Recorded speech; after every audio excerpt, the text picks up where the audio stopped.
चिकू तर आमचा झोपलाय, भक्ती रडते. भक्तीचे सगळे दात आहे ना सगळे किडलेत मागचे, आणि इथे 4 आहे, त्यातला पण एक पडलाय.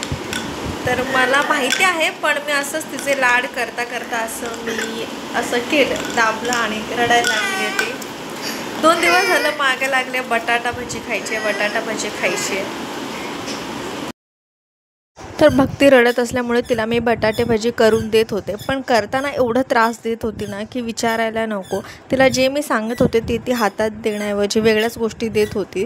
त्यामुळे मला तिच्यावरती तर भरपूर राग येत होता, आणि तिला तळेपर्यंतसुद्धा दम पडत होता की केव्हा करतेस म्हणून.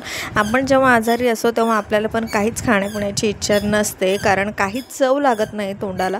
मग तसंच मुलांचं पण असतं, आणि त्यांच्या इथं चोचले विचारूच नका. सो तिला मी इथे बटाटे भजी वगैरे करून दिले. अगोदर केल्या तिला सॉस वगैरे काढून तिने खायला सुरुवात पण केली, पण जेव्हा बटाटे भजी करते ना त्याच्यावरती ती ॲडिशनल अजून तिखट मीठ वगैरे टाकते, आणि मग ते खाते या सगळ्या गोष्टी. आणि पाऊस पण चालू होता, त्यामुळे क्रेविंग पण होत होती.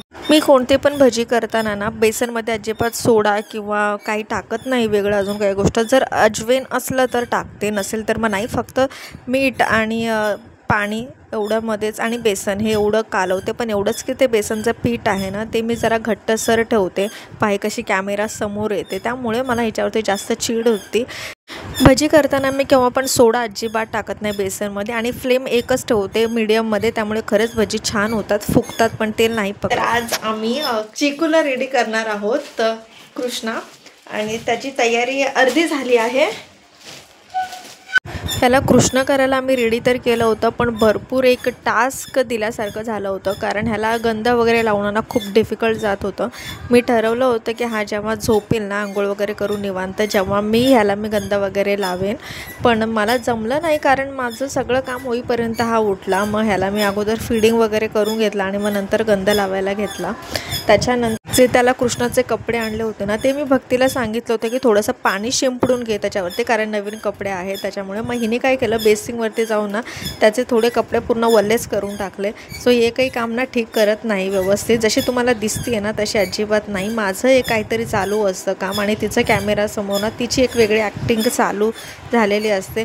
सो याला कसं बसं मी नाही का दोन्ही हात धरून दोन्ही गंध वगैरे लावला दोन्ही बाजूला, आणि कपाळावरती थोडंसं असं आकार दिलेला आहे. सो तुम्ही व्हिडिओमध्ये बघाल पुढे.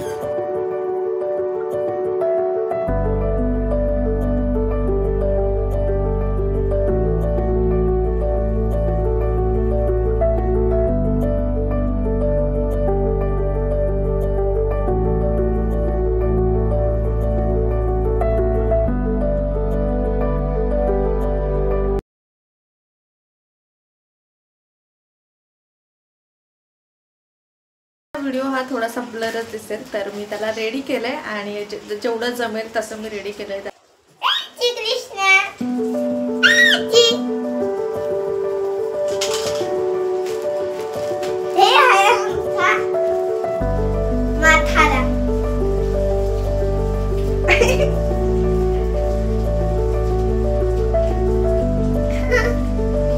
तर हा चिकू कसा दिसतोय मला नक्की सांगा. शॉर्ट्स व्हिडिओ घेण्यासाठी आम्ही इथे त्याचे वेगवेगळे पोजेस आणि वेगळे फोटो घेण्याचा प्रयत्न करत होतो, पण ह्याची धोती ह्याच्या पायामधून घसरत होती, त्यामुळे आका व्यवस्थित उभा राहत नव्हता, आणि आता तो बसत पण नाही. आता त्याला फक्त 8 मंथ कंप्लीट होतील. सो हे काही फोटोज आहे मी त्याचे काढले होते, ते की तुमच्यासोबत शेअर करते आहे. हा व्हिडिओ कसा वाटला मला नक्की सांगा, आणि जर आवडला असेल तर नक्की सबस्क्राईब करा. भेटूया पुढच्या व्लॉगमध्ये. हॅपी जन्माष्टमी.